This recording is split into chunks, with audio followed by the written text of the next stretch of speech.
नमस्कार दोस्तों, एक बार आप सबका फिर से बहुत बहुत स्वागत है आप सभी के अपने YouTube चैनल डियर गुरुजी पर। सो गाइस, जैसा कि आप सभी को पता है कि बीएड की जो तैयारी है लगातार मैं आपको करवा रहा हूं, तो आज के इस वीडियो में बहुत ही इंपॉर्टेंट क्वेश्चन आपके लेकर आया हूं। जीके के भी मिलेंगे और आपको हिंदी के भी क्वेश्चन जो है आपको यहाँ पर मिलने वाले हैं, तो वीडियो को अंत तक देखिएगा। इसके अलावा काफ़ी लोग कहते हैं सर हिंदी के लिए, तो यहाँ पर हिंदी के लिए जो बुक है प्रिपेयर हो चुकी है।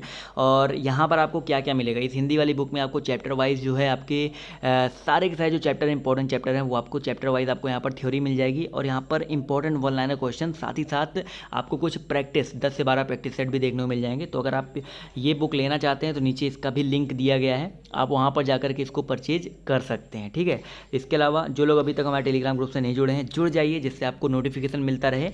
और इंस्टाग्राम पे फॉलो कर लीजिए। अगर आपके कोई भी डाउट है, कोई भी सवाल है, तो आप लोग डायरेक्टली आकर के वहाँ पर हमसे पूछ सकते हैं। तो अगर आपको ये वीडियो अच्छा लगता है तो वीडियो को लाइक और शेयर जरूर कीजिएगा। तो चलिए स्टार्ट करते हैं आज के इस क्लास को, जहाँ पर आपके लिए मैं इंपॉर्टेंट 35 क्वेश्चन लेकर के आया हुआ हूँ।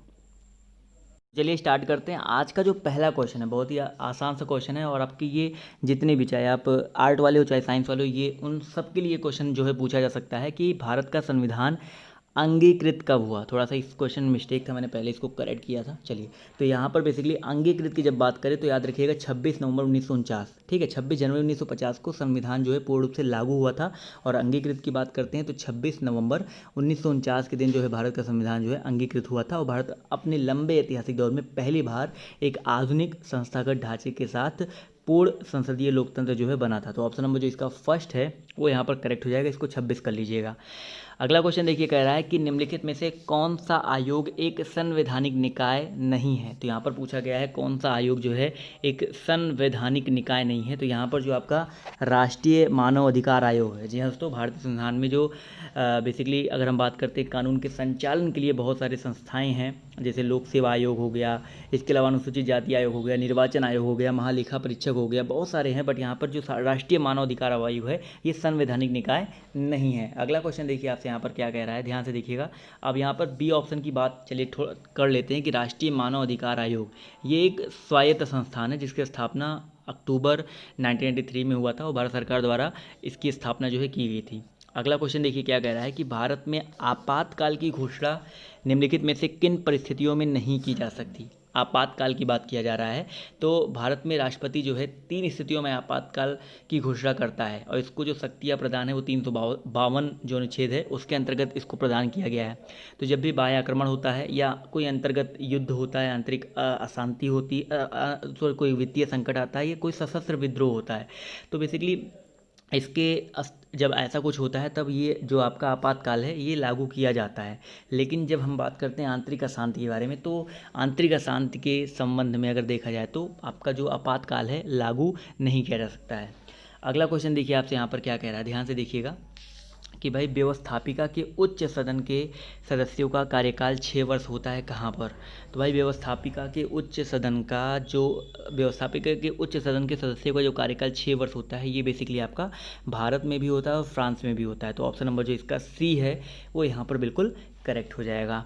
अगला क्वेश्चन देखिए आपसे यहाँ पर क्या कह रहा है, ध्यान से देखिएगा कि भारत का निर्वाचन आयोग निम्न में से किसका चुनाव संपादित नहीं करता है। भारत का जो निर्वाचन आयोग है पंचायत का जो चुनाव है वो संपादित नहीं करता है। ठीक है, तो ऑप्शन नंबर जो इसका सी है वो यहाँ पर बिल्कुल करेक्ट हो जाएगा। अगला क्वेश्चन देखिए ध्यान से क्या कह रहा है कि भारतीय संविधान की उद्देशिका में इनमें से किसका उल्लेख नहीं है। तो यहाँ पर अगर देखा जाए तो आपका जो संघात्मक यहाँ पर दिया गया क्या, संघात्मक, तो ऑप्शन नंबर जो इसका सी है यहाँ पर बिल्कुल करेक्ट हो जाएगा। पी है जो यहाँ पर बिल्कुल करेक्ट हो जाएगा, इसका जो उल्लेख है नहीं किया गया। जबकि संप्रभु, समाजवादी, गणतंत्र, इनका उल्लेख आपको देखने को मिल जाएगा। अगला क्वेश्चन देखिए आपसे यहाँ पर क्या कह रहा है कि भारत में ईवीएम का प्रयोग सबसे पहली बार कब किया गया।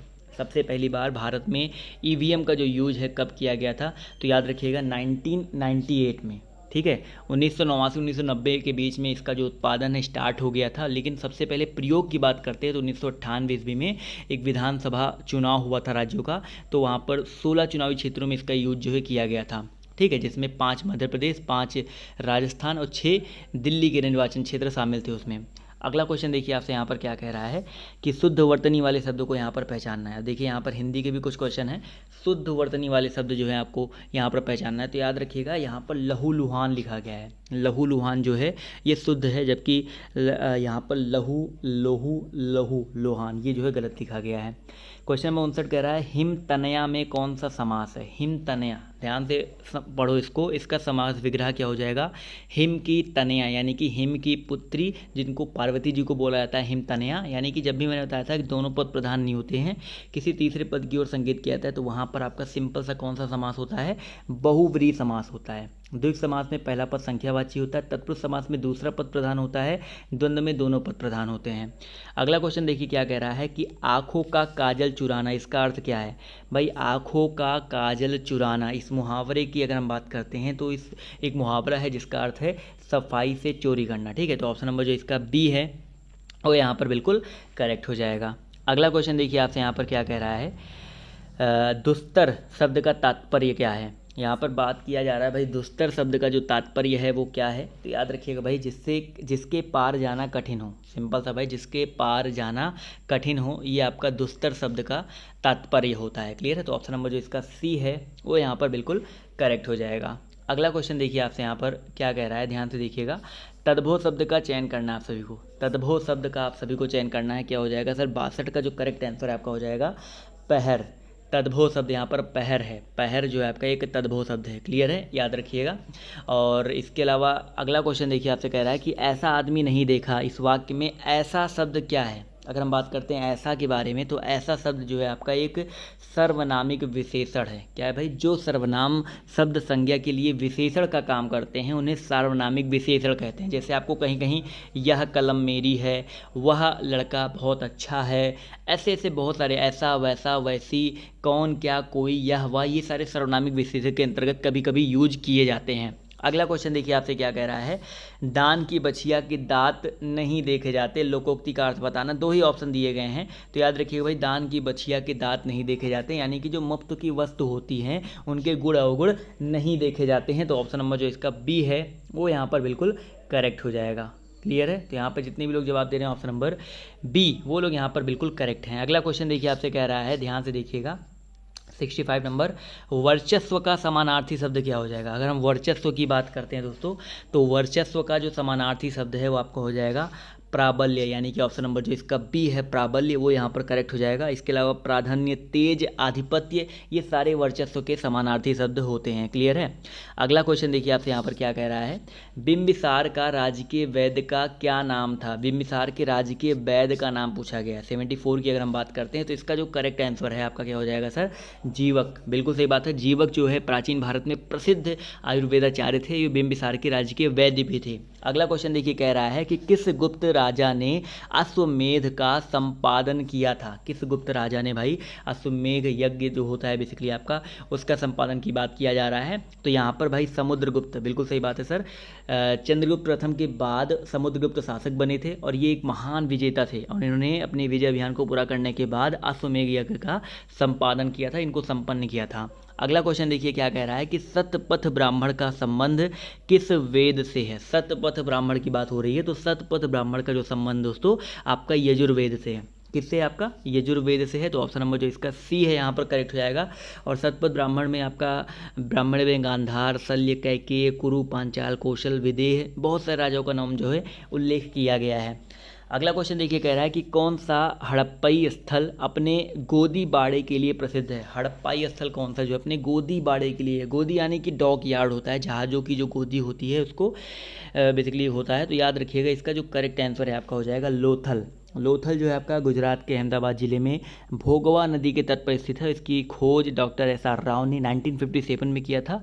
और लोथल का सबसे प्रमुख स्थल जो है वो डॉक यार्ड यानी कि जहाज़ों की गोदी बाड़ा है। क्लियर है। अगला क्वेश्चन देखिए आपसे यहाँ पर क्या कह रहा है कि सुवर्ण नामक भारतीय स्वर्ण मुद्रा का क्या भार था। सुवर्ण नामक, तो सुवर्ण नामक भारतीय स्वर्ण मुद्रा का जो भार था, रत्ती भार था, जो आपका 80 रत्ती था। कितना था भाई, 80 रत्ती था। 80 रत्ती का मतलब होता है जो लगभग 8.5 ग्राम के आसपास था। कितना भाई, 8.5 ग्राम के आसपास था। अगला क्वेश्चन देखिए क्या कह रहा है कि शेर शाह द्वारा चलाई गई चांदी की मुद्रा जिसको मुगलों ने भी आगे बढ़ाया वो क्या कहलाता है। तो भाई शेर शाह ने जो चांदी के सिक्के चलाए थे जिसको रुपया बाद में कहा गया था, ठीक है, जिसको अब हम लोग रुपये के नाम से जानते हैं, रुपया कहा गया। इसका भार 178 ग्रेन था और वर्तमान के जो रुपये के समान ही था। और इस प्रकार का सिक्का प्रणाली जो है वो मुगलों ने भी आगे बढ़ाया, जो बाद में चलता रहा, प्रचलित रहा। अगला देखिए कह रहा है कि भारत के निम्न क्षेत्रों में किसका मैग्रेव, सदापर्णी और पर्णपाती वर्णों का संयोजन है। बेसिकली यहाँ पर पूछा रहा है कि निम्नलिखित क्षेत्रों में किसमें मैंग्रोव, सदापर्णी और पर्णपाती वनों का संयोजन है। तो यहाँ पर जो करेक्ट आंसर हो जाएगा आपका अंडमान निकोबार द्वीप समूह में अगर हम बात करते हैं तो यहाँ पर मैंग्रोव, सदापर्णी और पर्णपाती वनों का संयोजन मिलता है। तो ऑप्शन नंबर जो इसका डी है वो यहाँ पर बिल्कुल करेक्ट हो जाएगा।